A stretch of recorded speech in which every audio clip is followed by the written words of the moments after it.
The station where our veterans' voices are heard. MBR Talk.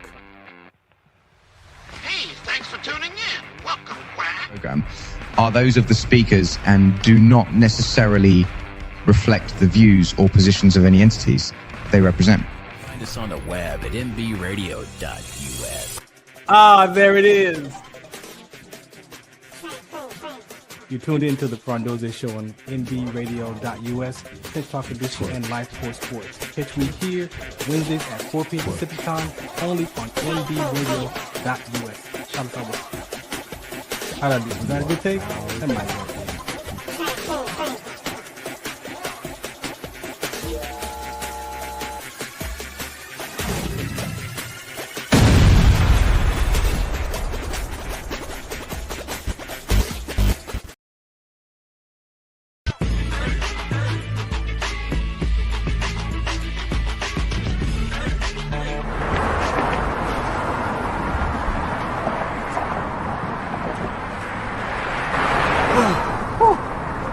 Hey, what's up, man? How you doing? I'm blessed, my brother. How you doing? I'm good, man. I'm good. Hey, did you see the game last night? Oh, that was a good game. But did you see the shot? I lost money from that shot. Oh, too, man, that shot was cold, I man. hated it, but it was good. Damn. What's in those jeans? You really want to know? I do. Exhaustion, muscle spasms, asthmatic issues, unexpected sickle cell trait crises. Damn. Are you serious? When I was young, I found out I had sickle cell trait. My mom's told me, but I ain't have no knowledge of it. But when I got older, I had a child, and the doctor told me my daughter has sickle cell trait. Do you know the facts that both parents have sickle cell trait? There's a 50% chance the child may have the trait, and 25% chance the child may have the disease. Hey, that's what's the count. Do you know that 2.5 million people in the United States have sickle cell trait, 300 million people globally? I didn't find out I had sickle cell trait until I was in the Army, 10 years. Next thing you know, I had a sickle cell trait exertion site. Sickle cell? I thought that was a black gene or something. Nah, man, the Latin community is number 2. 1 out of 36,000 babies are being born with sickle cell disease. You could be Caucasian, Mediterranean, European. You gotta know your bloodline, man. There is an inherited gene in our community that has been forgotten. The name is sickle cell trait. WDCONSCT, also known as What's the Count, is out to bring awareness, education, and prevention to people all over the globe. Want more information? Call us now at 323-215-5384 or visit www.wdconsct.org.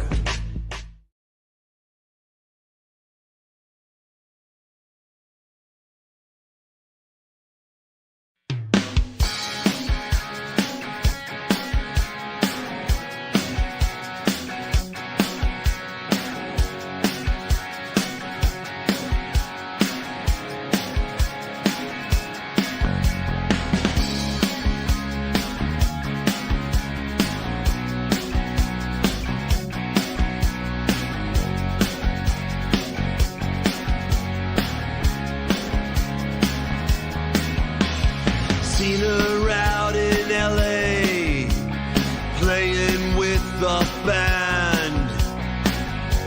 In Carolina, dancing on the sand. She's a star that's slipping through my hands, like the ones that fell on Alabama.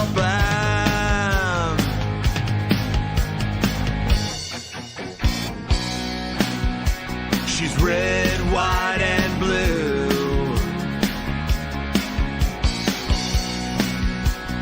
Red, white, and blue. She's my kind of girl, 'cause she's red, white, and blue.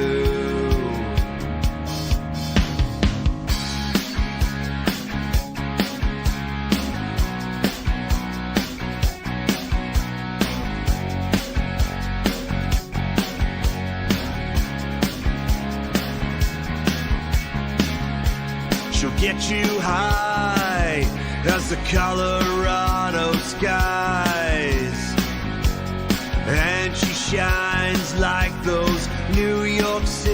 light.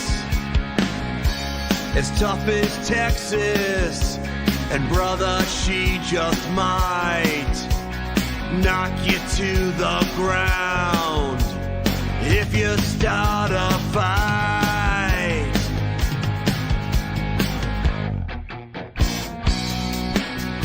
She's red, white, and blue.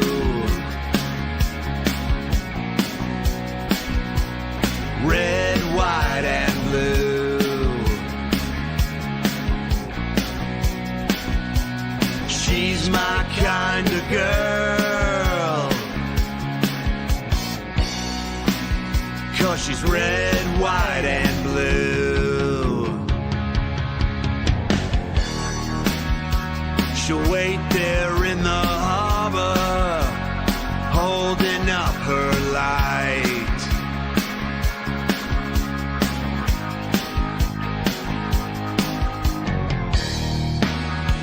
She'll bring a fallen soldier home underneath her stripes.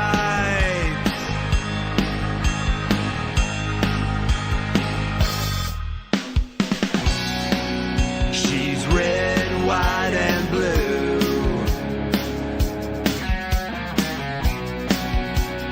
Red, white, and blue.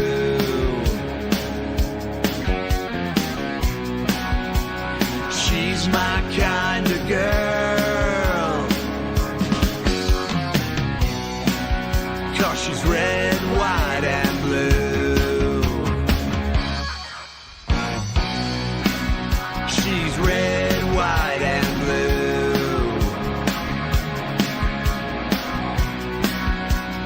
Red, white, and blue.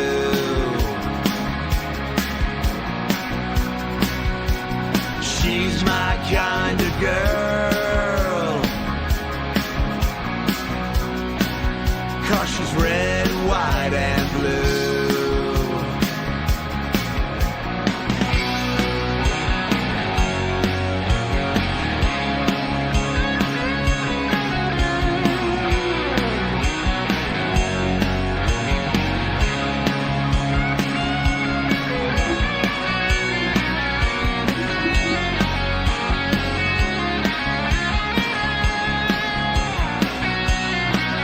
She's red, white, and blue.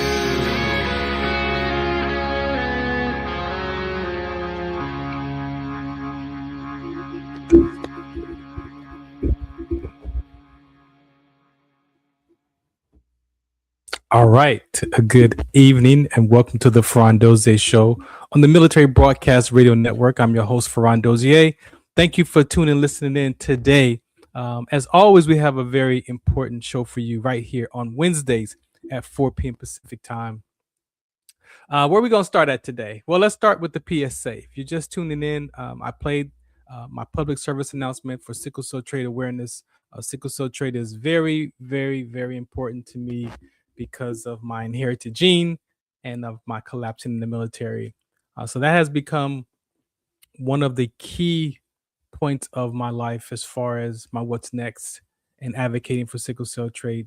There are so many known health and risk factors to sickle cell trait, and a lot of those conversations just have not been had.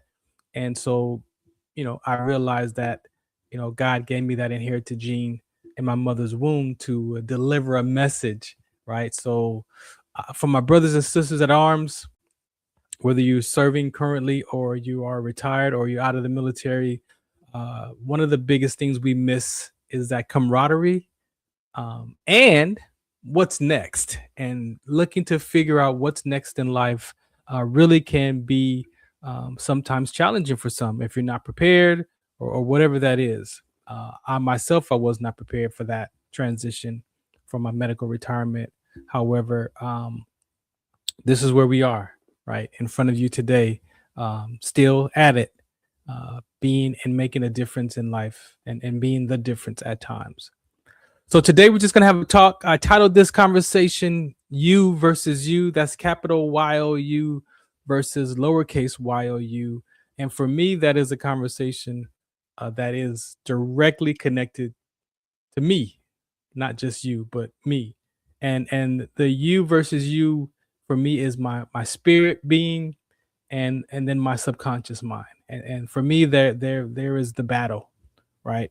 And so there are some things that I discovered in my courses this month, personal development classes, and I want to just share with you just one of those aspects on how I was able to become vulnerable after 41 years. That's right, 41 years I have been living, avoiding shame and embarrassment and disappointment, right? And not being vulnerable.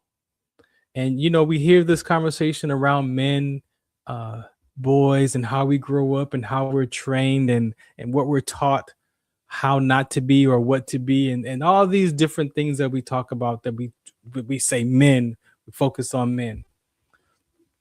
Well, that's true. As men, we do grow up in many different experiences, different things that occur to us in life, and a lot of times for myself, I realize that it's not what happened to me, it's actually what I made it mean about me. And when you can understand that perception from that perspective or that interpretation, that it's not what happened, is what I made it mean about me.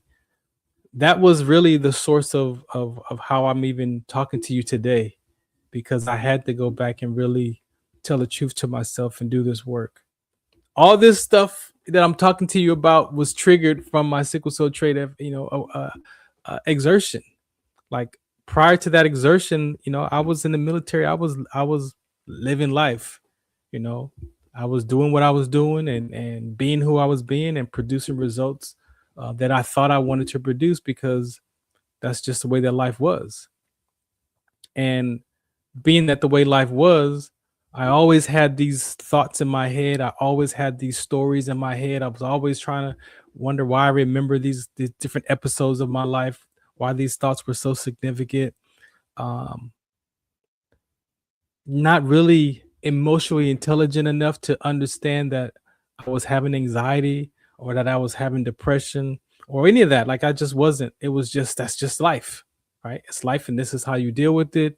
And sometimes I would tell a lie just to get out of stuff, and there are things that we do as people. None of us escape those conversations, right? But it wasn't until that day that I collapsed in the military, and my life, just everything changed. Everything changed from that sickle cell trait exertion with the rhabdomyolysis, and my career slowly came to an end, and I found myself just trying to figure out, why do I feel like life is over? Why do I feel like, that I don't want to be around anymore? Like, I've never felt that before, right? And just going through those processes, just going through that experience, being in those, we language it as dark spaces. Everybody has their words on how they describe their emotional state. And mine was, it wasn't good. It wasn't good at all. And one of the biggest things, that set me on track was this personal development education that I'm in right now for the last 15 years. I was doing that before I went to the VA, paying for that out of my own pocket, just because I didn't feel like I fit in the VA. I'm not a combat veteran. No, I was deployed in country training our soldiers and Iraqi soldiers together when they were doing all the attacking the convoys and the mechanics, if you remember that era. And so we were brought in to train and develop those soldiers that were going overseas, but not a combat veteran. No, I wanted to go. I did. But the way that I was positioned in my unit as third in charge, I was not able to just volunteer to go unless they took the whole unit. And I equate that to my mom's prayers, because it seems like every time I transferred to another unit, I either just missed that deployment, or I was unable to volunteer and go myself. So that was difficult. That's difficult because we joined the military, we trained all these years to be prepared for that moment, right? To get that call, and then you don't get that call, which for some of us, we may not tell the truth about that, but that is something that I still deal with because you want to participate fully. And then I looked at it from another perspective. Most recently, I had gave my life to death at 19 years old. So I didn't think about it at the time. I wasn't afraid to die. I wasn't, none of that was in the forefront of my mind. It wasn't until after service, until after I started peeling off these layers of this identity of a soldier, that I discovered that, yeah, I had a lot of stuff going on in here. and the military teaches us how to turn it on as a description. But do they teach us how to turn it off? And sometimes we spend the rest of our life, for some of us, trying to figure out how to turn that off. And just being able to now look back at my career in the space that I'm in today, it didn't just take me back to my military career. It took me back to even prior service, prior to who Farron was as a young child, as a teenager, as a young adult, and then as an adult, right? And so one of the things I want to talk about today is what I discovered most recently is the being vulnerable. And that was a decision that I made at age 14. And it was just, a heartbreak. The Music Marks That Place in Time, the soundtrack to life song for that was Owner of a Lonely Heart. And I could play that today. And it takes me back to those moments of being 14 years old and having those experiences of, the moment I gave up not being vulnerable. Right. And to discover that 41 years later, to really get into the layers of what it looks like, or what it looked like to not be vulnerable.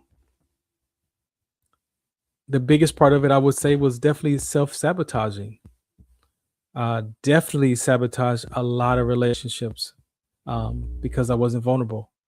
I could describe it having one foot in, one foot out in relationships.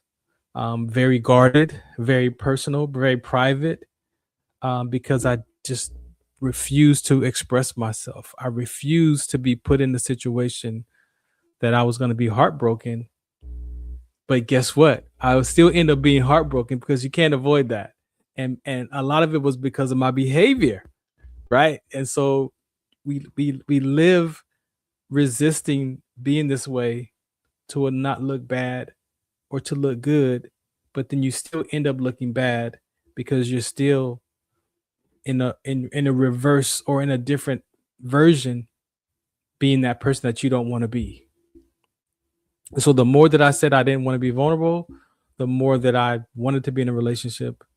But then the moment that I felt like I couldn't be vulnerable, or I felt like I had to defend myself, I would. I'm a great defender at that. Great relationship defender. Nothing I'm proud of, but it was a survival skill from a mind of a 14-year-old. And so to be able to have the space and have the principles and have the skills to look back in time and to say, you know what? There's some stories in my mind that I don't know if they're the truth, if they're real, if they are my imagination, or we call them traumas. We got all kind of names for them today. So you got to figure out how you label your emotional state. But at this age I am today, at 55, and looking back 41 years, it was tough. It was tough. It was very hurtful. Again, avoiding being embarrassed. I mean, can you imagine, you're dating a girl in junior high school, and then you break up, and then you've got to see her with the new guy, and then all your friends know that was your girl at some point. Like, do y'all know what that feels? Hello, am I the only one? Do y'all know how that feels? Yeah. But it's not just what happened, it was what I made it mean. That's the key part. It's not what happened, it's what I made it mean. And that honestly wasn't the first time. When I look back at growing up as a child in the neighborhood, you play house, you have girlfriends in your neighborhood, and those things happen even earlier. I say 14, but I could look back around 8 years old, right? I could look back in kindergarten and I had a crush on a little girl in my kindergarten. Like you like and we do this with our children. We laugh and be like, oh you got a girlfriend? Now that's her. Now you got a boyfriend. Like little children. Like why are we doing that? Why? I don't know. But that's what happens. So I could go back to many occasions of wanting to have a girlfriend, and then the embarrassment or the shame or the disappointment or whatever that is. So it wasn't that girl's fault, right? As though I blamed her for 41 years. It wasn't her fault, right? But to be able to look back at today and discover who I was being, it wasn't just what I was doing to people, to relationships, but it's who I was being. And I was being guarded. I did not want to feel that pain again from 14. But it wasn't until this most recent course that I was in, and this is the fourth time I've taken this actual course in that education, that it came around in the cycles of doing seminars, right? So this is the fourth time in 15 years that one popped up again in rotation. And I came into it this year like it was the first time. Like, yeah, I've taken that class before. I know what I got from the previous episodes, from the previous courses, what I discovered, who I became, the freedom, the clarity, the understanding, the revelations. But, when you take a class, sometimes you have to be able to approach it like it's the first time. And I've been able to do that and be that kind of person that, you know what, I'm doing this for the first time, and I'm going to see what turns out. And this time around, on the fourth time, I was able to discover just what I resist in life. There's a saying that says, what you resist persists, right? So whatever your mind resists in life, the more it persists, because your mind is always focused on it. It's always looking out for that thing. It's always reminding you, oh yeah, look out for that. Oh yeah, remember that. Oh yeah, remember that last time. Oh yeah, this looks like that one time again. Oh yeah, like that's your brain. That's the mind. It's designed to keep us safe, to survive life. It does an excellent job. However, in some conversations, in some episodes, in some areas of life, it does not help us at all. It doesn't help us. We think it helps us, but it doesn't. It keeps us safe. But do you want to play life safe? No, of course not. We want to have risk. We want to have relationships. We want to have friends. We want to go places. We want to do things. We want to experience life on the outside. But inside of us, there's a totally different war going on. If you describe it as a war, there is a battle. There's a spiritual battle. There's this worldly battle. There's this battle in your mind. And I was able to look at what I was resisting in life. And some of the things that I resisted in life actually was stuff that I was hurting from. I was actually hurting because I resisted it. And so because I resisted the hurt, it was consistent. It was always there. It persisted. I don't know if you understand that. But what I resisted, because I always kept my mind on it in the background, that it persisted as an issue, as a concern, as a fear, as a worry, am I going to be embarrassed again? Am I going to be ashamed again? Am I going to be left disappointed again? And not disappointed just in the person, but in myself. And so the ability to tell the truth, the ability to be willing to tell the truth, I believe that's number one. And there was at some space of that education that I was willing to tell the truth to myself about myself. I felt like I was at rock bottom. And knowing when it feels like to be, have you ever felt rock bottom? Some people feel like they hit a brick wall. I felt like I was at rock bottom.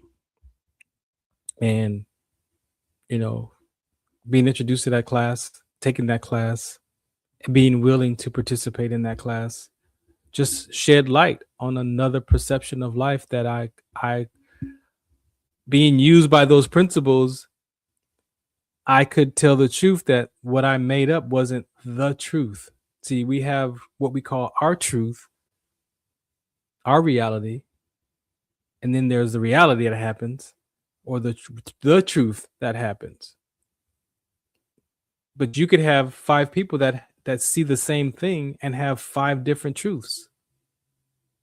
Now that's not right or wrong or good or bad, but it does get in the way, especially because those are 5 people. And people have their own perceptions, their own interpretations. They have their own action patterns and memory patterns and perception patterns. And if it looks like a duck, before they even see it, is, oh, that's a duck, and they react to it and they realize, oh shoot, that wasn't a duck. Like, can you imagine being in the dark? Imagine you're in the dark in the jungles and you see this image come across and you're like, oh, is that a horse? No, and you realize it's a zebra.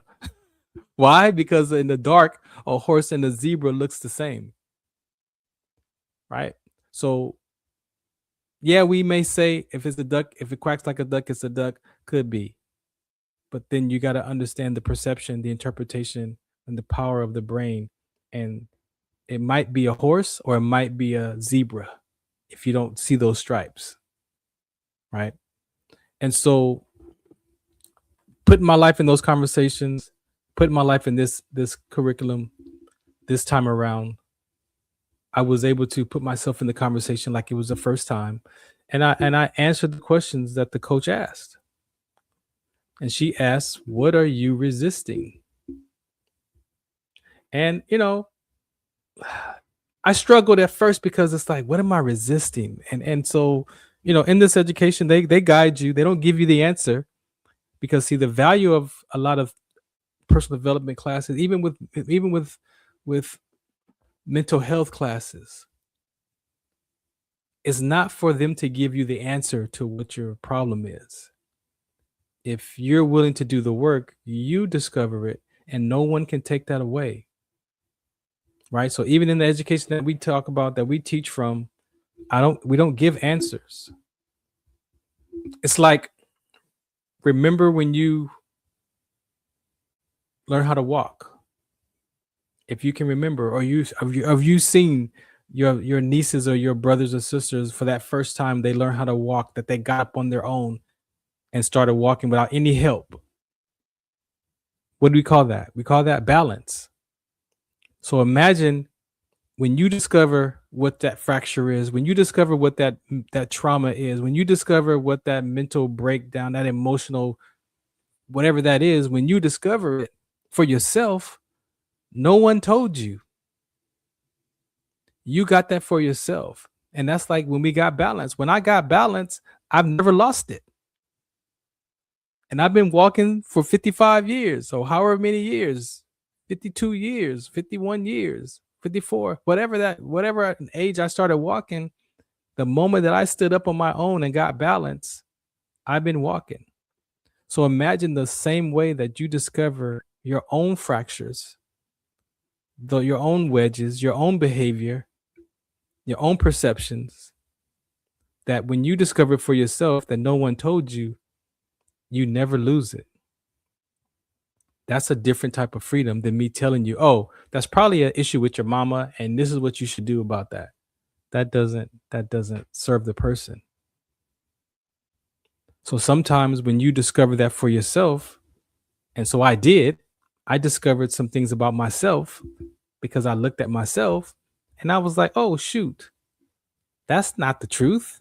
That's my truth, but that's not the full truth. And when I was able to go investigate the other parts of the puzzle, guess what I discovered? Yeah, there was a whole other conversation that went on that Farron wasn't a part of, although Farron's mind made a decision or made up a story to fill in the blanks. You see, your brain is designed to fill in those blanks. That's why you can get in your car and jump on the freeway, because you've been on the freeway driving, so you know what to look for on a freeway. You can walk through any building because you know what to look for, a door, a hallway, right? Because those perception patterns are stored in there. You put your foot on the brake when you see brake lights in front of you to slow the car down so you don't run into the back of the car to prevent an accident. But you were taught that in driving. Now we do it automatically. I drive my Z, I can eat a burger, talk on the phone, and shift gears and drive with my leg and hit the brakes all at the same time. That's how powerful the brain is, the perception patterns and the memory patterns and the action patterns. So when you understand that level of brain science and you understand that and you are willing to apply that to your life, I discovered, my goodness, I have been resisting a few things in life that matter to me. And what I say, it mattered to me because those are things that my mind has been focused on. See, everything doesn't matter the same to everybody. So you got to give people the space to figure out what matters to them. It may not be the same thing that matters to you. Your children might have things that matter to them that don't matter to you. You might have things that matter to you that the people in your life that don't matter to them. So where do we get the freedom to deal with or address the things that matter to us? And sometimes as children, there's things that matter to us that we don't get to say that matter to us because we grew up in an environment that's children are seen and not heard. That conversation doesn't work today. It didn't work back then, if you tell the truth. You know, we learned to live with it, and yeah, we came out all right for the most part. But there were things that children need to be heard and seen because it matters to that child. See, because the child's brain is developing. The child's brain is giving meaning to life even at that young age. And if we don't give that child the information that that child needs in that child's frame of mind, then that child will walk away and fill up their mind with something else. Because the brain is designed to make it mean something to survive, especially if it's a negative context. If it's a negative experience, a disempowering conversation. So when I looked at what have I been resisting, the biggest thing that stood out the most was I was resisting grief. I had been resisting grief for 6 years of my dad passing.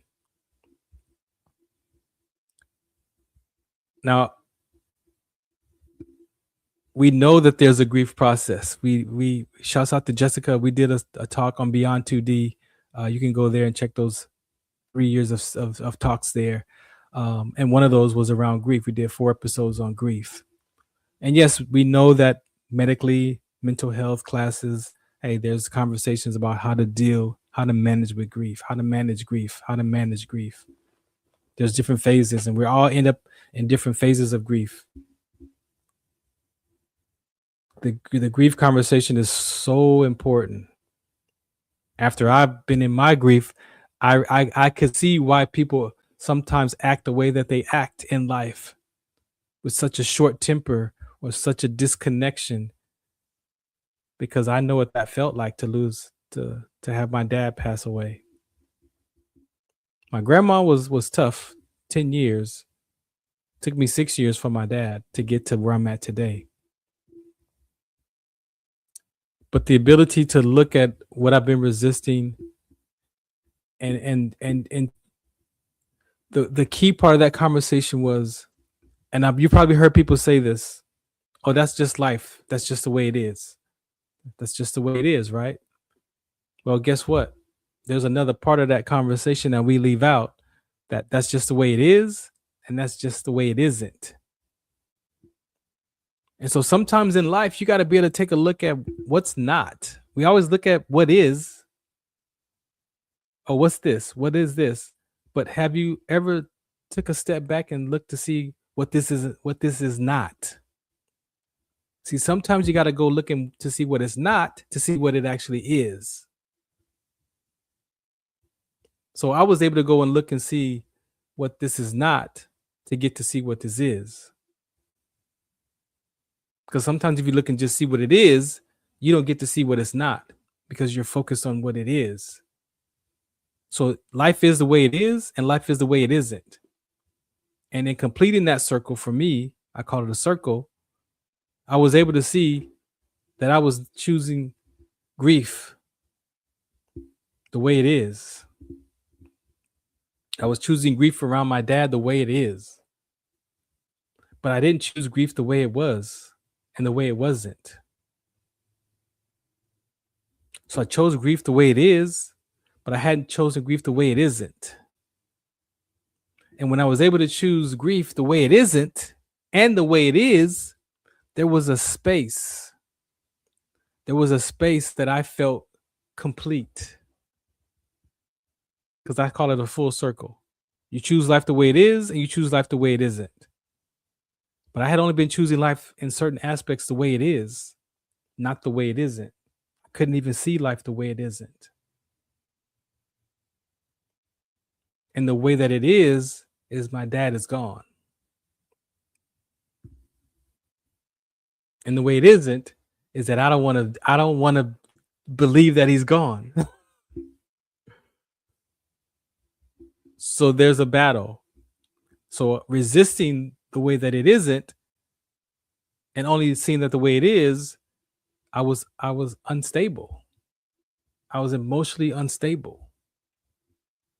So can you imagine growing up as a child and you have things that matter to you that you want to express and you can't express it because you don't get the space to say it. So then you internalize it, and because I can't say it, there must be something wrong with me. So then I don't say anything, and then I become this quiet, shy person because I can't talk to the people who I care about, who say that they're important or they're important to me. But now I have to suppress my emotions and my thoughts and my feelings and my behavior. So then now I'm resisting who I am as a person. And then I choose life the way it is, which is upsetting. Or I can choose life that is not upsetting. So the moment I chose grief the way it is and the way it isn't around what mattered to me, which was my dad, in the grief conversation, there was a space that I was like, oh, wow. I feel whole. I could choose grief the way it is, and I could choose grief the way it isn't. And my experience is that grief doesn't have me anymore. Now I have the grief. See, sometimes you have to realize what you're holding on to before you can let it go. Sometimes you have to figure out what you're holding on to so that you can let it go. And in that exercise, choosing life the way it is and choosing life the way it isn't allowed me to look at the aspects of life that I'm choosing and I'm not choosing, that I'm resisting. And I chose grief the way it is and the way it isn't. I chose loss the way it is and the way it isn't. Now, loss and grief for some could be the same, but loss could also be relationship loss. It could be you lost your keys, it could have lost a car, your whatever you lost, whatever is a loss for you.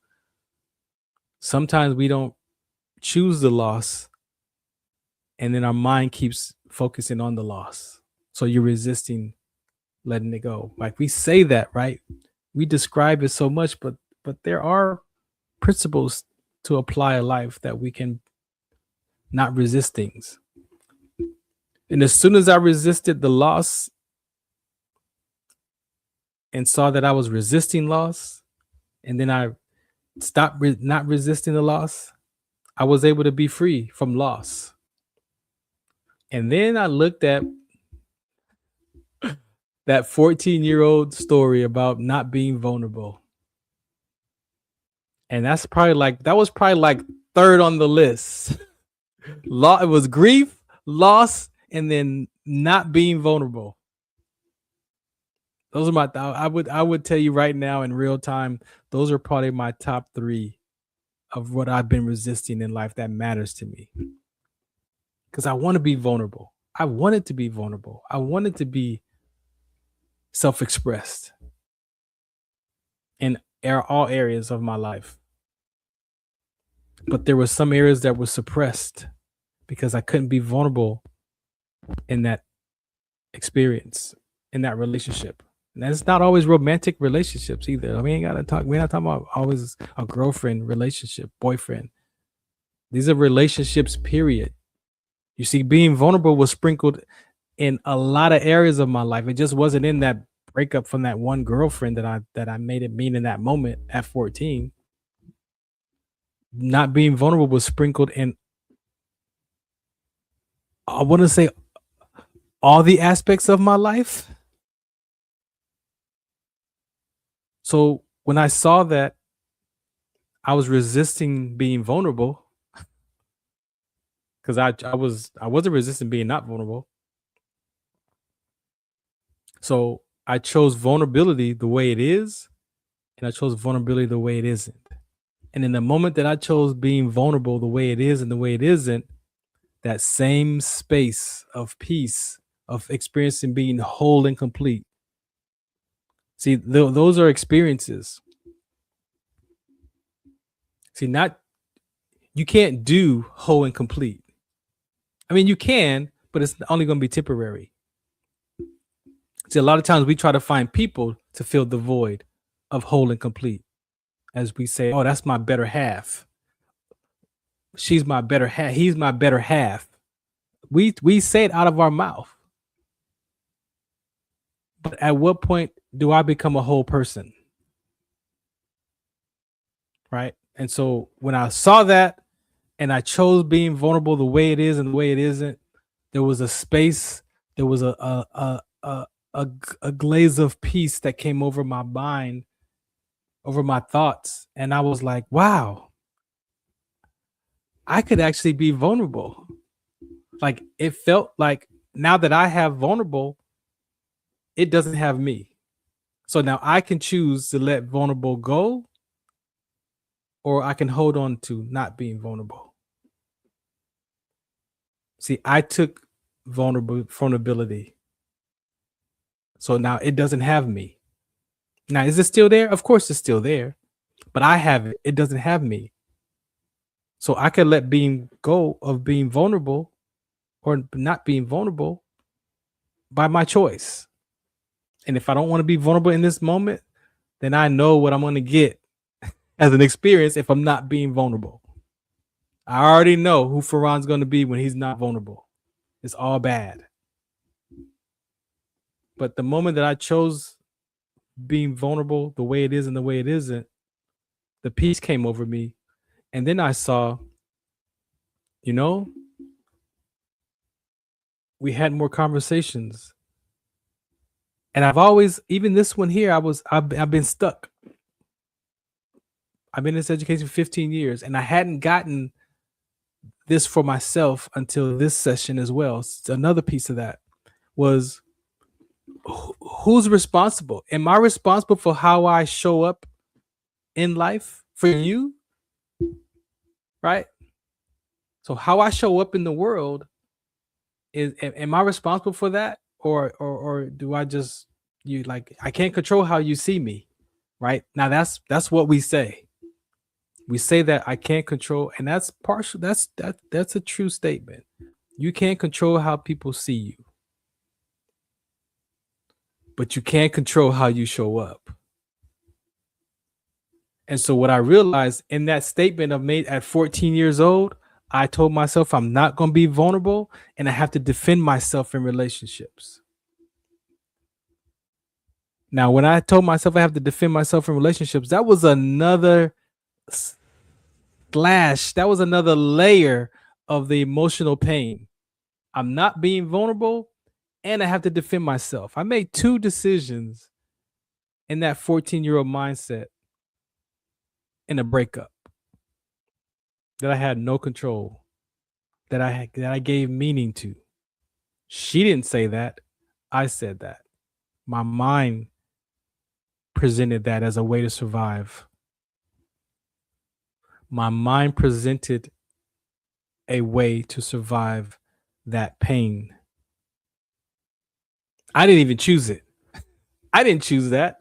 All I know was, and what did I even know about? What did I know at 14 about being vulnerable at 14? I had no idea no idea the definition of vulnerability at 14. All I know is how I felt, and my mind gave a meaning, and I'm not vulnerable, and I have to defend myself. So I would defend myself in relationships. I would get in relationships that I knew I shouldn't be in, and I would defend myself to stay. Oh, I can make it better. I can do this. No, give me another chance. I would defend myself, or I would walk away, still defending myself. And maybe she never wanted to break up with me, but because I defended myself and I'm not vulnerable, she was gonna leave. She had no choice. You see, I can admit that no woman had a chance with Farron, the 14-year-old kid version that was protecting him from relationships. My friends didn't have a chance. How could I make friends and I'm not vulnerable? See, because that was a peer age decision for me. In the education that I took, you make a decision about your mom, your dad, and your peer age. And once you make that peer age decision, which is your third decision, as a wrap. We have episodes, that go along, but some of those, there's three core decisions, not the small decisions, the fractures, the core fractures, the core three core ones. And so when I discovered that, and I got that piece, and then I defend myself in relationships, and then I saw the conversation that we were having of how do I occur for people? How do I land on people? Right? So I started looking at how do I land on people? For the most part, I'm pretty chill in my mind. I'm pretty chill. I don't cause no problems. I don't like arguing. Like, you can have it. I don't want no confrontation. I don't like chaos.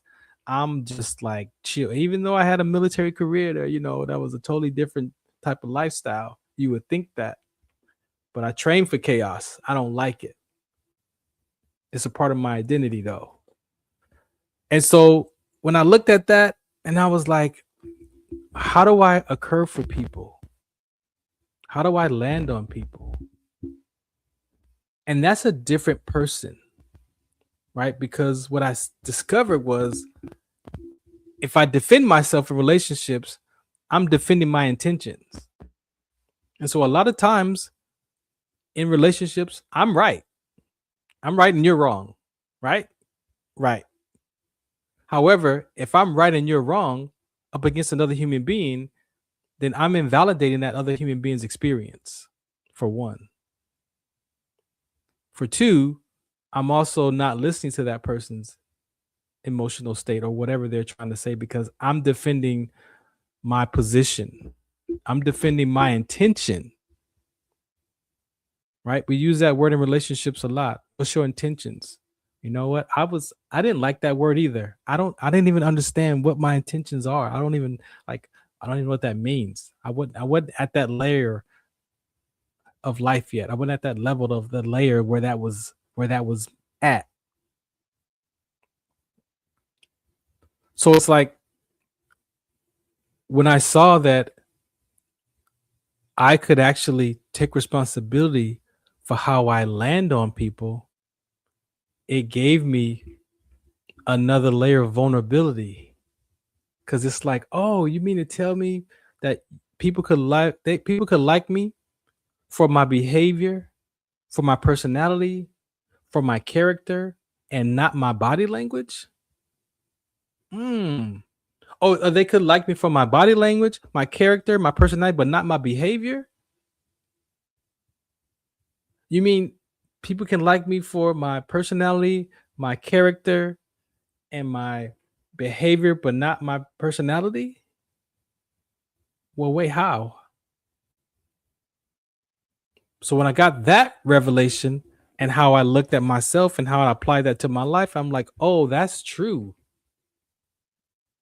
Even in sports, we talk about, hey, look, the body language of a player. Keep your head up, keep your chin up. Don't you missed the shot. Like we see it in life. The body language.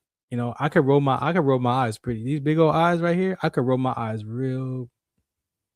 You don't want to see me roll my eyes.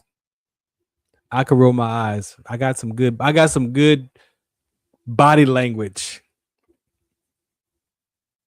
Like I got body language, right? And sometimes that body language offends people, right? Because of how I roll my eyes at a conversation that they talking about. I just be like, man, you got to be kidding me.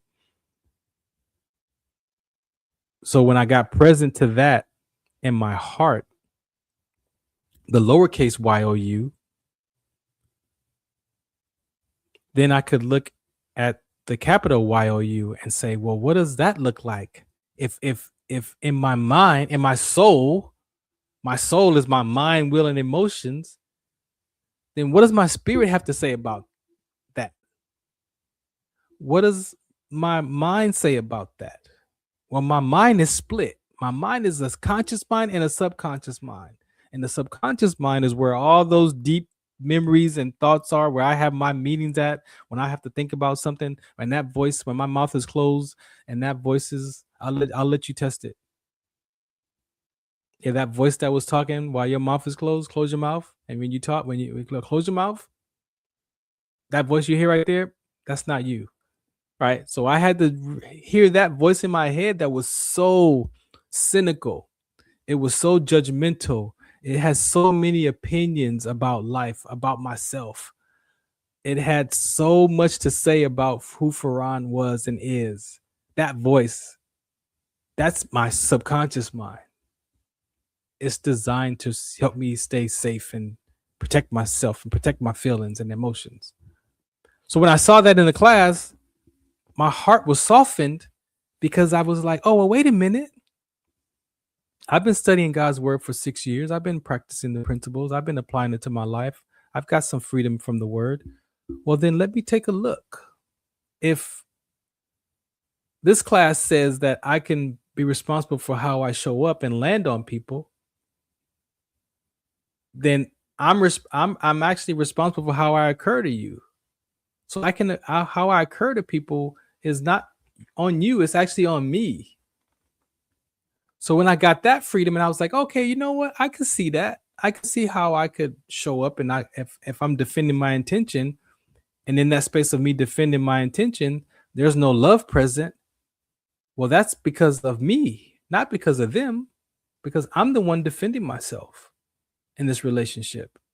So if I'm defending myself and I'm invalidating that person, or I'm not listening to that person, or I'm judging that person, or I have opinions about that person, then guess what? Then I'm the one bringing that to the table, not them. So then I went back again. I said, well, what does the Bible have to say about that vulnerability? What is it to be vulnerable in the Bible? And so what's funny or not funny is I have been looking at James. I've been studying James. The epistle of James has just been such a phenomenal conversation. And also, I came into this season of life that I wanted patience. See, I wanted patience as a virtue. I have patience as a principle. Like I could be used by patience, and I could be patient right now. But patience as a virtue for me is get patience in my heart. See, I have frustration in my heart. I have upset in my heart. I have all those other disempowering contexts in my heart. But I didn't have patience in my heart as a who I get to be as patience. And so I came into this season of life and I wanted patience as a virtue. Like I want to swim in patience.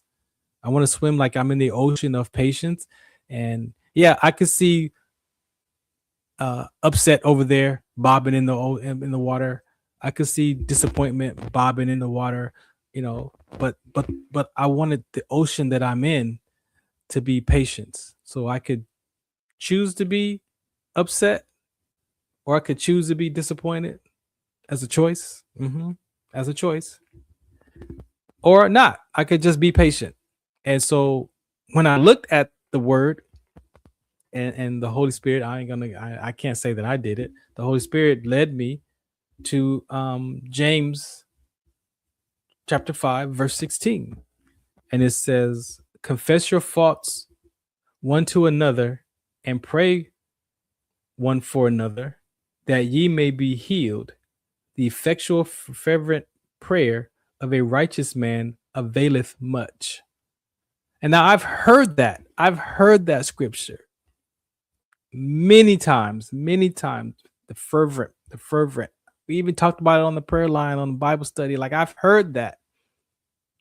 But it was in this moment, it was in that moment that I heard it for myself, that not only did I get the knowledge and the understanding, but I got comprehension from that scripture.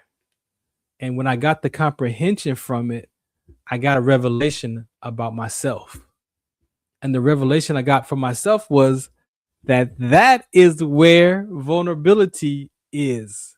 Because if I can confess my faults one to another, then I could be vulnerable. That takes a state of being vulnerable to come and confess my faults to you. Not you pointing out my faults, but me coming to you saying, hey, you know what? I didn't mean to say that to you like that the other day. Please forgive me. Can I make the correction? Can we talk about that again? And if I hurt you, please, that was not my intention to hurt you.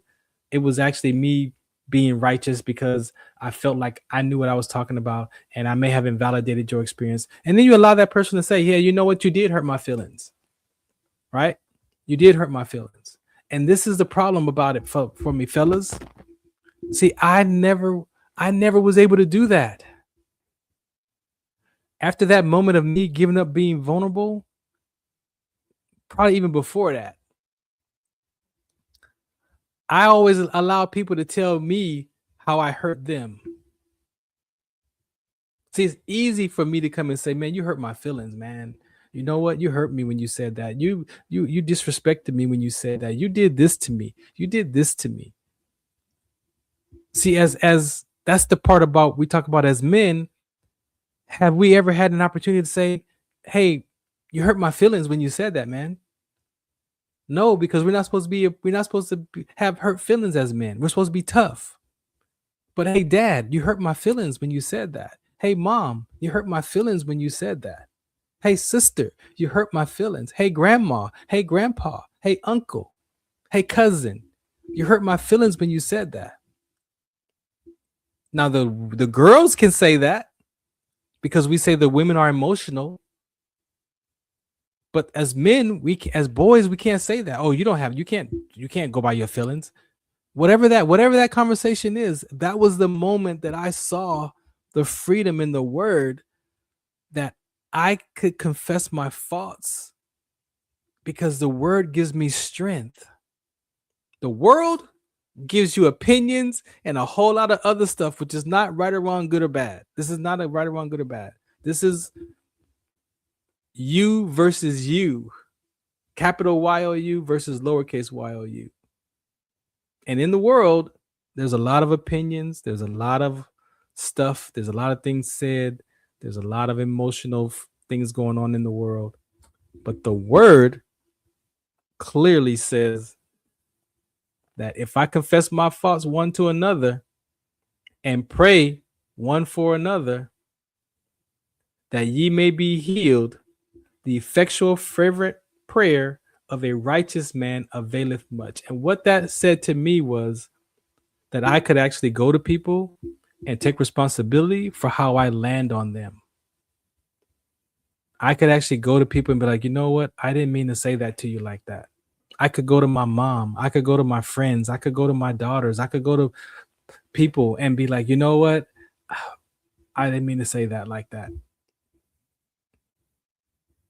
Because guess what? If I'm a Christ follower and I'm working on my eternal life and I'm living by these biblical principles, the part of that, other than confessing your faults one to another, it says, and pray one for another. So here's the thing. I know prayer. I've gotten prayer as a principle. Prayer is an action word, right? So you hear people say, you don't want to block your blessings, right? Don't block your blessings, right? But imagine your prayer is like mail being delivered.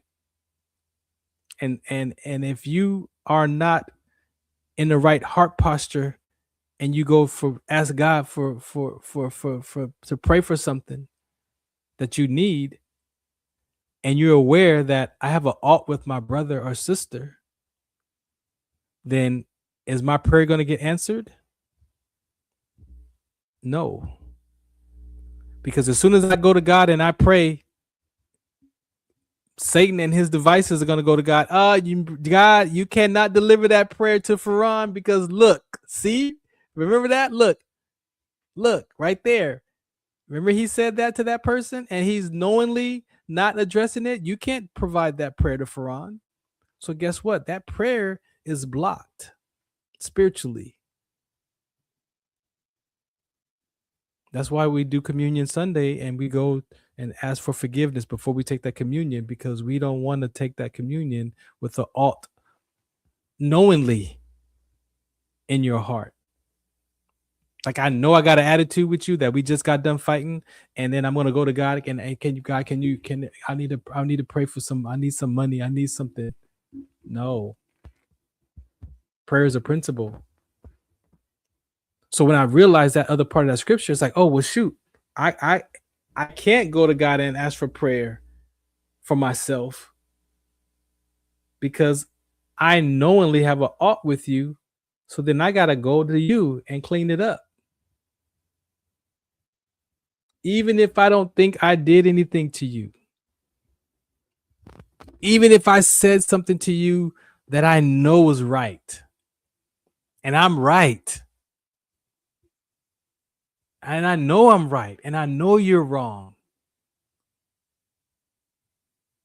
But I could go back to you and say, hey, you know what? Maybe I said something to you that I didn't mean to say it that way. Maybe it was my behavior. Maybe it was my character. Maybe it was my personality. Maybe it was my body language. See, I could see that if one of those four things got in the way of that relationship conversation that had me land on you in a negative way, then I could be responsible for that behavior. I could be responsible for my character. I could be responsible for my personality. I could be responsible for my body language because I did roll my eyes at you because of what you said to me, because I was defending myself because I knew that I was right. And you were like, you see that? So that scripture, James 5:16, just gave me so much peace. It had me realize that in the word gives us strength. When we think that we're weak in our hearts, the word actually gives us strength. So when I got that, like I was already ready to be vulnerable from my personal development class because my heart was softened enough that I could see that how I land on people in life and how I care for you is my responsibility. It's not on you. Yeah, I can't control how you think about me, but I can control how I land on you. So when I saw that, I'm like, oh, well, shoot. And then I went to the scripture. So I got free. I got way more than being whole and complete that I got from the class, the development class, personal development class. But the word of God gave me freedom because I could see that I could confess my faults one to another. I don't have to defend myself no more. I could actually just go to people and be like, you know what? Please forgive me. I didn't mean to say that like that. And guess what, though? It doesn't mean that they're going to be like, oh, yeah, Farron, we're cool now. No. There might be some damage there. I have to be okay with that damage because asking for forgiveness doesn't mean the relationship is going to be okay. It doesn't mean that the relationship is going to even go back to the way it was. But what it does is it allows that person to have an opportunity to also self-reflect. And they don't have to forgive you. They could say, no, I don't forgive you, Farron. I don't forgive you. And I'm okay because I took responsibility for how I landed on that person. And if they never ever want to talk to me again, I'm okay with that because I'm not carrying it. And maybe one day their heart will soften and they'll realize that, oh, you know what? Really didn't mean no harm, because I act like that too, right? So then when you self-examine yourself, then people are allowed to be who they are around you. But I didn't know that. That was 41 years of living not being vulnerable. So yes, just because you have the right to say something doesn't mean it's right to say something. Just because you're right doesn't mean that you're right. Especially when it comes up against another human being. We're not talking about math problems. We're not talking about stuff as an activity of life. We're talking about the experience of life. And the moment that I make myself righteous, and make you wrong, then there's no love present. Check it for yourself. You can't be right and have that person wrong and experience love between the two of you. It doesn't. You can't be right and invalidate another person's experience and expect it to be peace and love and kindness. Oh, it might be there temporarily because they're now pretending like everything is okay, but we can only pretend for so long to where it's going to be like, you know what? I can't take it no more. And then we blow up on each other and then we wonder why, what happened? Oh, well, you said something to me 5 years ago and I'm still carrying it. Or you said something to me 10 years ago, 20 years ago, and I ain't forgot it. And now I'm about to let you have it. And I'm not even like, what did I say 5 years ago? Oh. And if I tell the truth, I might remember that episode because maybe that was me being right. And I knowingly said something on purpose to hurt that or to disrupt that conversation. Purpose. You know, we say stuff on purpose to get your point across. So when I got that for myself, I'm like, you know what? I'm free. I'm free to be vulnerable. I can take responsibility for my bad behavior, for my attitude, for my body language,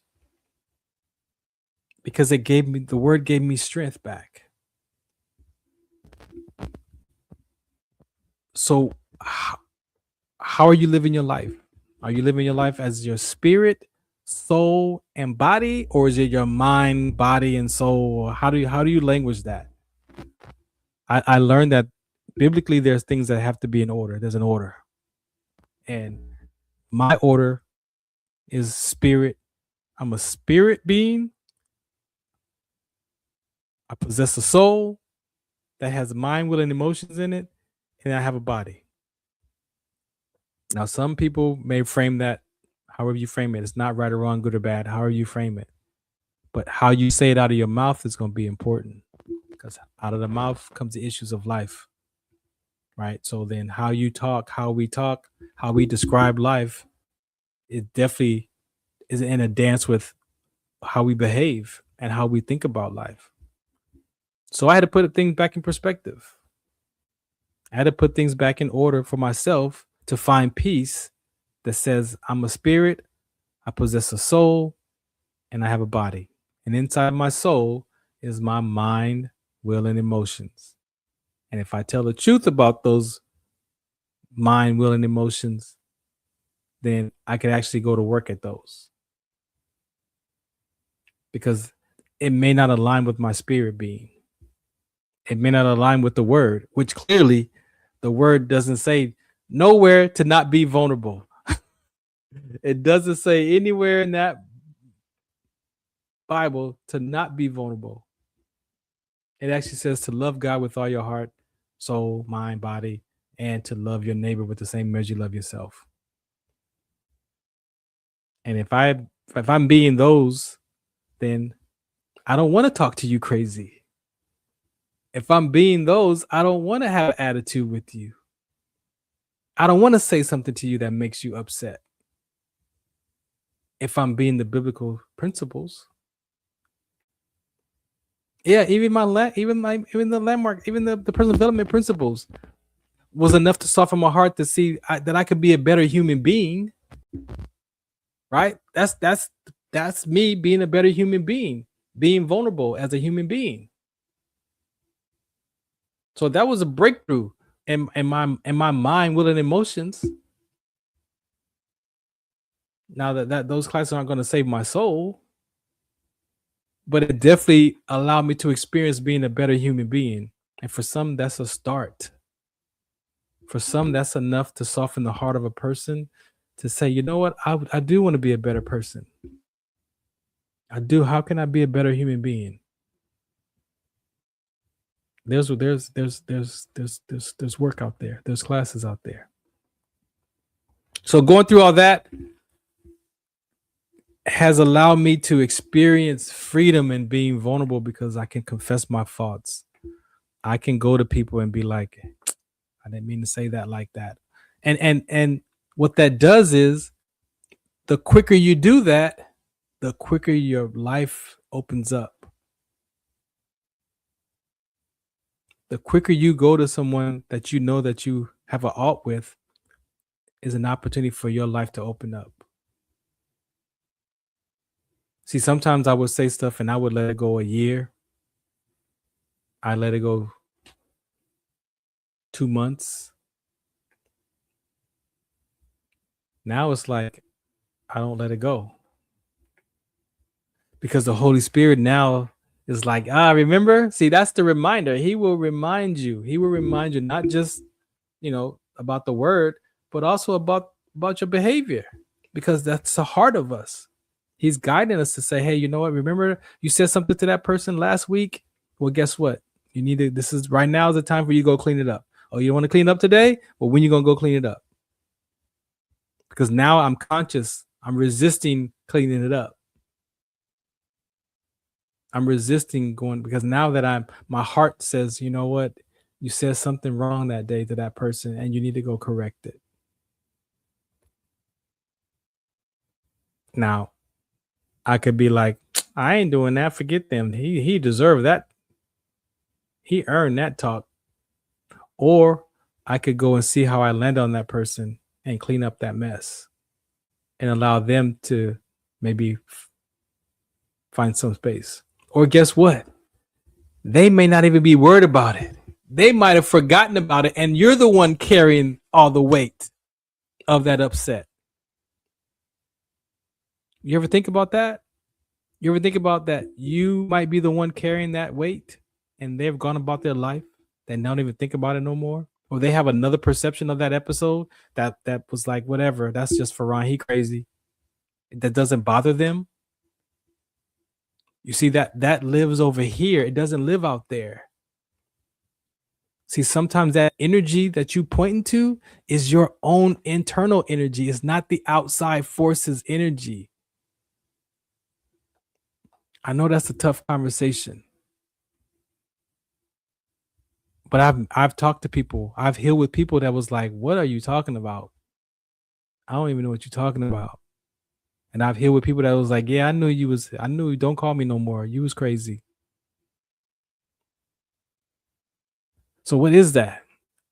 I just believe that energy that we point to outside of us is really coming from us. We're bringing that frustration. We're bringing that energy to the conversation.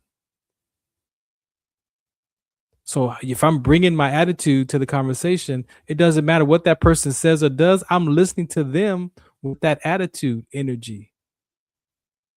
Or I'm listening to them with compassion. I'm listening to them with humility. I'm listening to them from love, from kindness, or I'm listening to them from disrespect. I'm listening to them from frustration.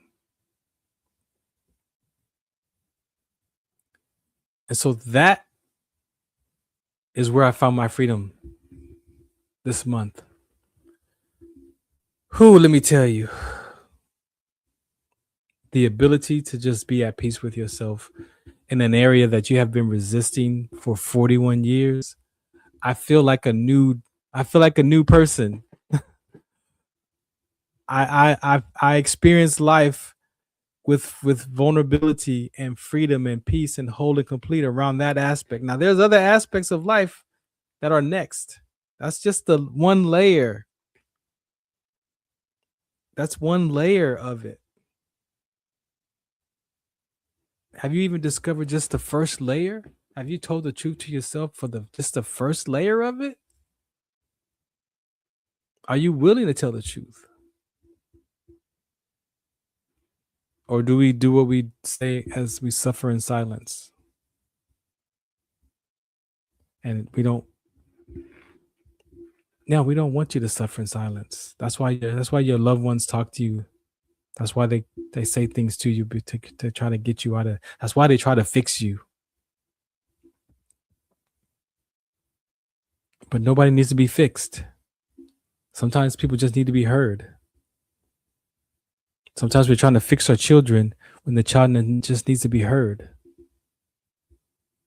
Sometimes the fix is having love present. Sometimes the fix is you giving up your opinion about the situation and allowing that person to have their opinion about the situation. Sometimes it's just the ability to have your truth and my truth, but not about each other, but about the conversation. And that could be enough to alter the relationships in this world. Or could I say with ourself first, and then in our relationships, which become our community, which becomes our society, which becomes our nation. I'm not saying that this is the one all tell all, but imagine if we all just lived from that space. So the ministry that God has given me is to give up my opinion.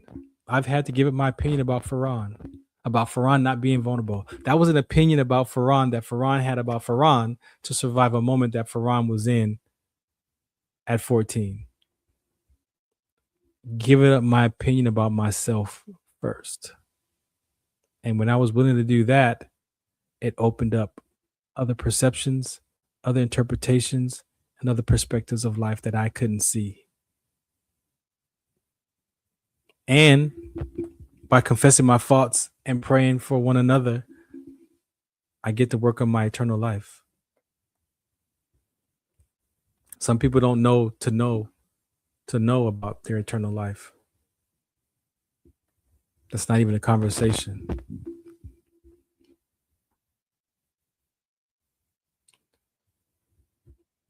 So yeah, you versus you. It's a capital Y-O-U versus the lowercase y-o-u. And for me, that's my spirit, capital Y, and my subconscious mind, the lowercase y. Now, I'm not saying I don't have it all figured out. This is just a layer. This is just one layer that I peeled, another layer that I peeled off that exposed myself to myself, about myself.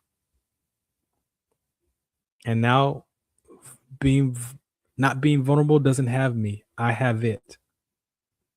Now I can choose to let it go, or I can choose to hold on to not being vulnerable. At least I know now who I get to be when I'm free from it and when I'm holding on to it. And you don't have no say-so in that, because I have it now. That power is not in another person. You don't, that people don't get to keep me from being vulnerable or not being vulnerable. Now it's a choice or it's a decision. Because sometimes I don't need to be vulnerable. I mean, that's part of survival. But I know what I'm gonna get as an experience if I'm not being vulnerable, as an experience, not as an activity. Because I might be okay with the activity, but not the experience of it. See, we do a lot of things as activity wise, and then we suffer in silence in the experience of it, and we wonder, why do I act like that? Why do I treat people like that? Why did I say that like that? Where did that come from? It comes from the heart, the subconscious mind, the mind that's below, where you have your deep meanings with yourself at. So again, I appreciate you for listening in. I'm gonna play some PSAs because I haven't played none in the last hour and some change. So we're gonna come back. I'm gonna wrap up the conversation and get out of here. Again, I appreciate you for listening in. This is the Farron Dozier Show on the Military Broadcast Radio Network. If you see that QR code right there, you can go there, donate to this organization. They are giving veterans a voice like myself. I have a lot of brothers and sisters at arms here who have their talk shows. They're finding their voices. They're expressing themselves. We have first responders, families, military family members here sharing, being vulnerable. Might be a little bit of ego sometimes. Podcasting, I've learned, is a little bit of ego driven, which is not right or wrong or good or bad. Sometimes you need a little ego. Like, ego is not right or wrong. Pride, we need a sense of pride. It's when pride and ego are up against other people. That's what this whole talk has been about.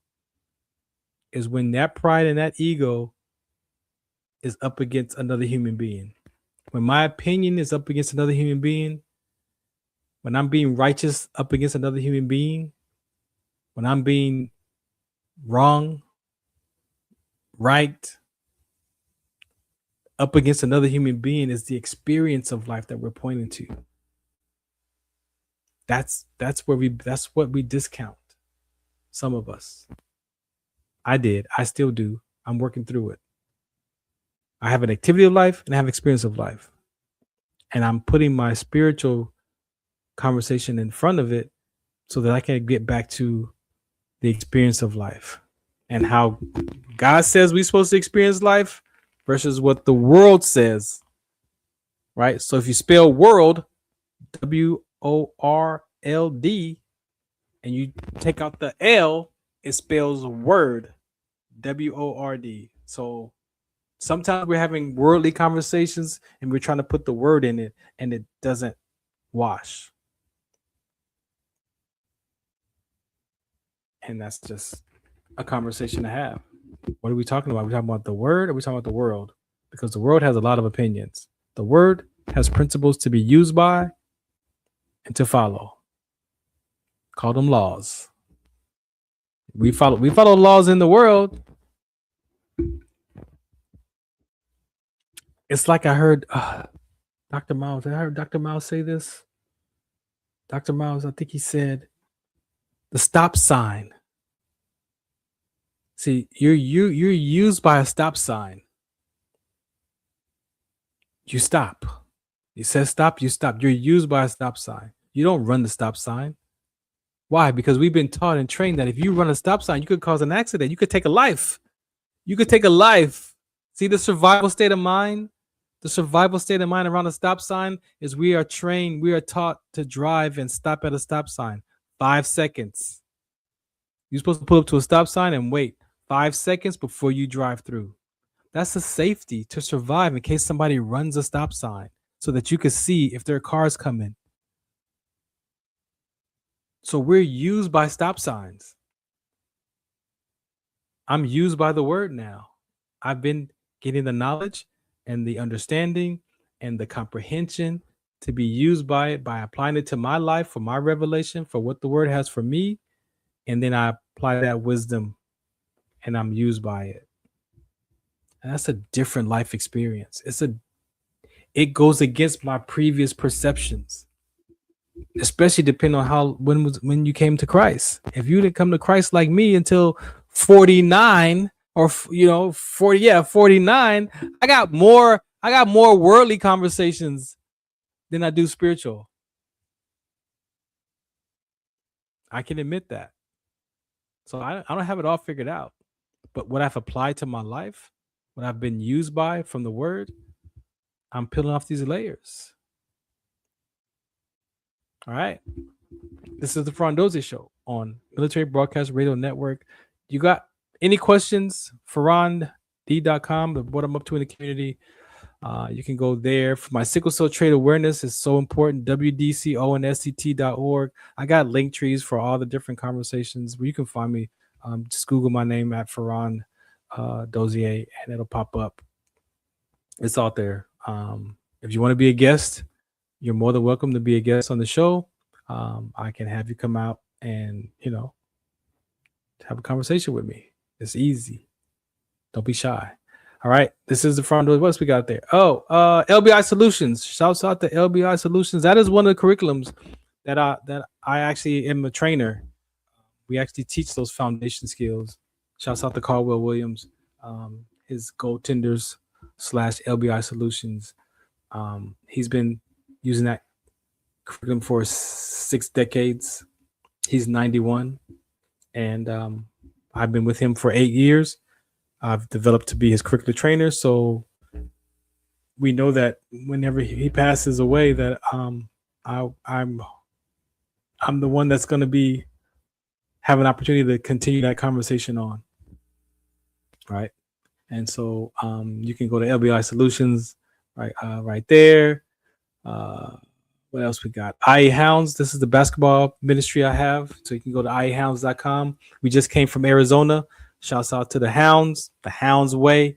123 to 57 on Saturday, and then 179 to 103 on Sunday.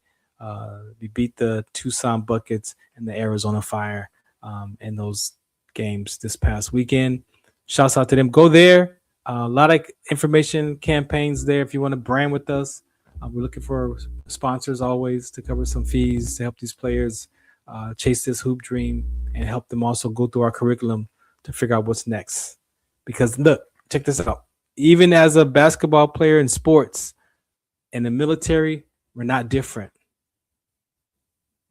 The uniform of an athlete and the uniform of a veteran soldier, not different. Especially if you've been playing basketball or sports since you were a child. That the identity can be trapped in that jersey. The same way it can be trapped in our uniform or in our rank.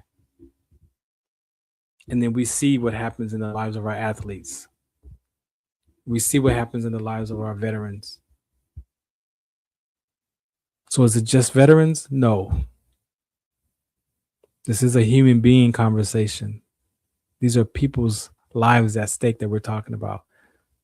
And some people's hearts are so hardened that they can't hear this conversation. This is just the way it is. No, it's just the way it is, and it's just the way it isn't. And sometimes you got to know what you're holding on to before you can let it go. Appreciate you.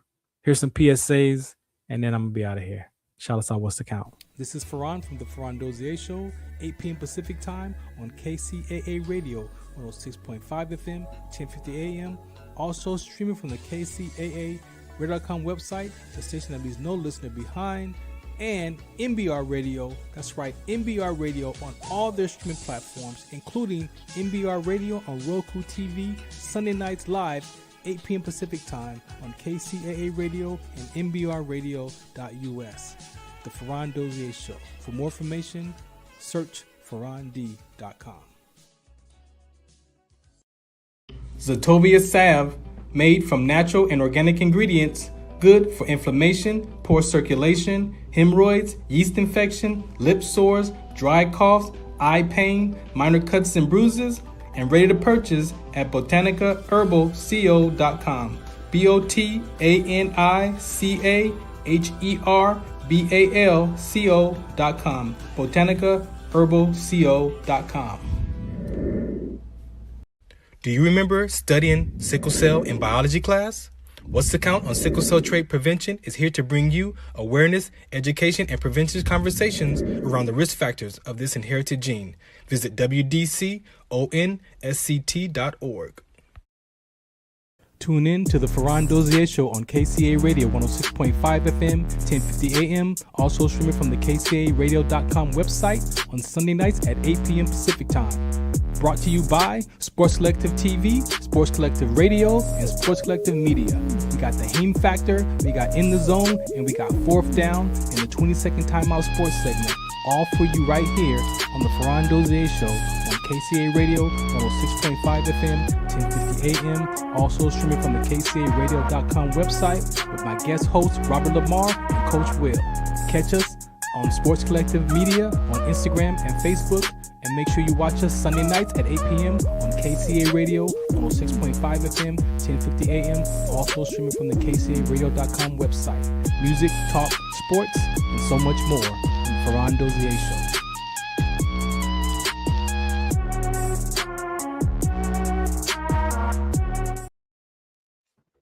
All right, welcome back to the Farron Dozier Show. You know what? I wanted to end the show with this. I titled this episode "You versus You: Clean Up Your Past." And what I've shared with this episode is that's how you can clean up your past, right? Because guess what? People still see Farron, the old Farron, right? So just because I've done this work and I've take responsibility for my past and I've cleaned up my life as I'm going through these journeys of these healing processes, I'm using the Word of God. I'm transforming my life. I'm working on my eternal life. But guess what? There are still some people that when they see Farron, they see the old person. They don't even think about who I am today. And this is a real life story. So in education, it taught us, hey, you know what? At some point, as you clean up your life, your worlds are going to collide. Right. And I'm like, what do you mean we're going to collide? Because the example was, if I'm a speaker now, right? So I speak at church, I speak for sickle cell trait awareness, I speak on a lot of different conversations. Imagine I go to a session to speak somewhere and there's someone in the audience who knows me from my past. What do you think that conversation is going to be about? It's not going to be about what I'm talking about today. It's going to be about, I remember Farron, the player. I remember he did this. He was doing this. He did this. He left us with the unit all messed up because he was depressed. All that stuff that I know I'm responsible for, right?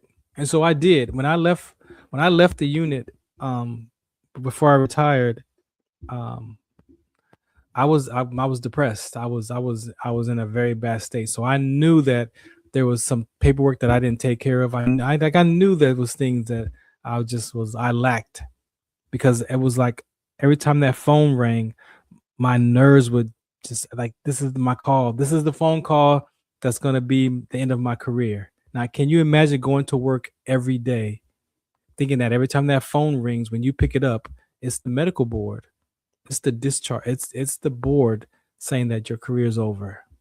That's how I answered the phone when I made it mean that my life was over, when that medical board process started. So did I take care of business? No, I didn't. And so I speak at Camp Roberts. I happen to go to Camp Roberts to speak, and I walk into the class, and guess what? One of my old soldiers from 2005 was in the room. And I said, oh my God, this is what they told me about. So I had two choices. I was either just going to ignore the fact of how I was and my past experiences with this person, or I was going to acknowledge this person and take responsibility for how I landed on them in my career.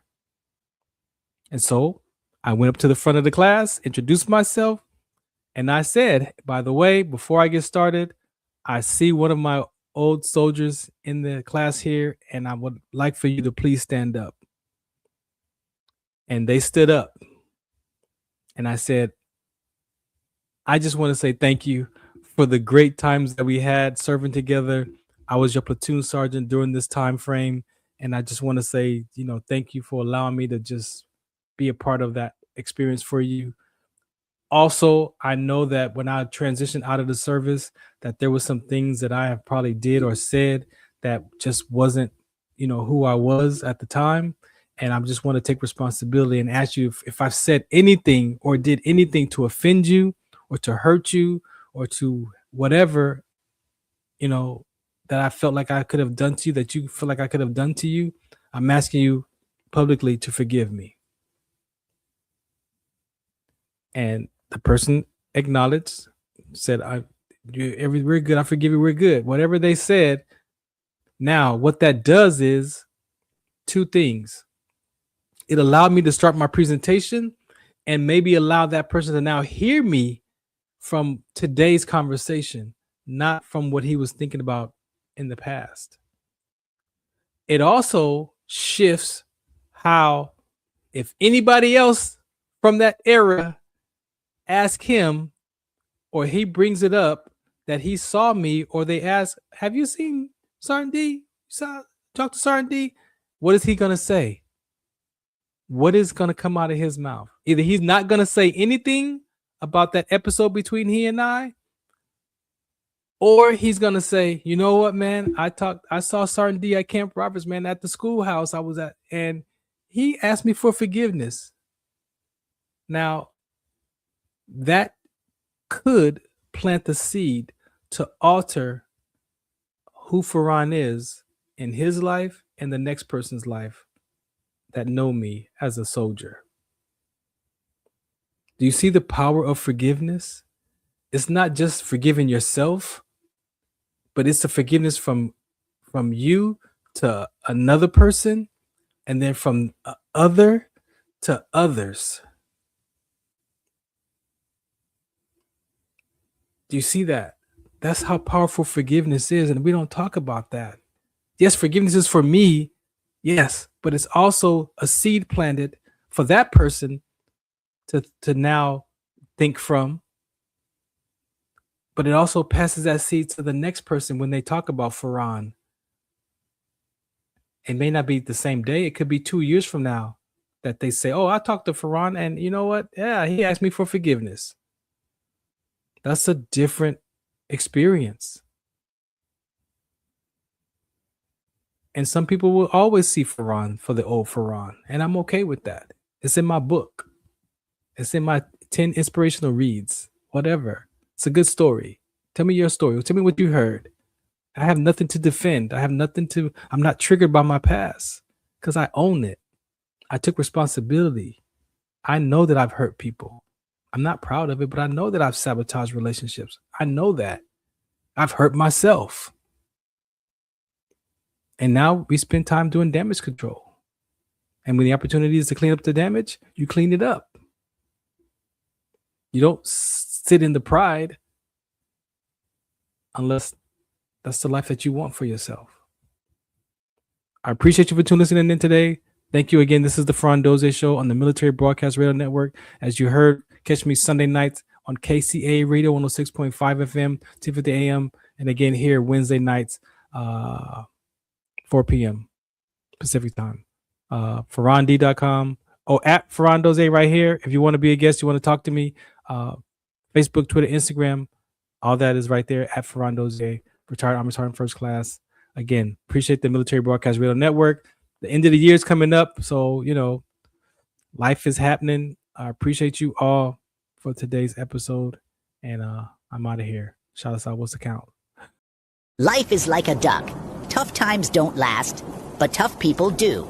Here at Military Broadcast Radio, we're teaming up with our friends at Die Tired, the veteran-friendly music band spreading strength, resilience, and mental health awareness, one shirt at a time. And check this out. Their brand new shirts feature broadcast beaker right on the breast pocket.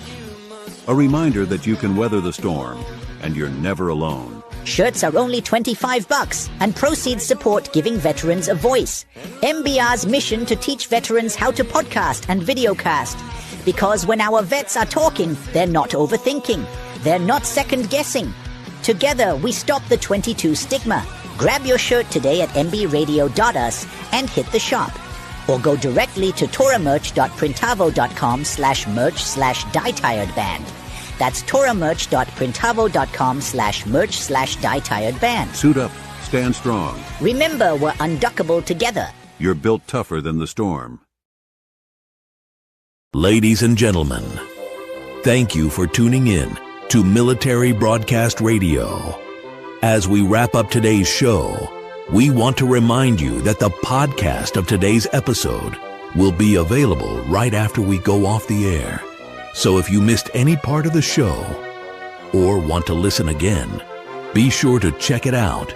And remember, we're here to support and honor our veterans. Your stories and experiences matter, and we are committed to giving you a platform to share them. That's right. We're here to give our veterans a voice. So don't forget to catch the podcast and stay connected with us. Giving our veterans a voice.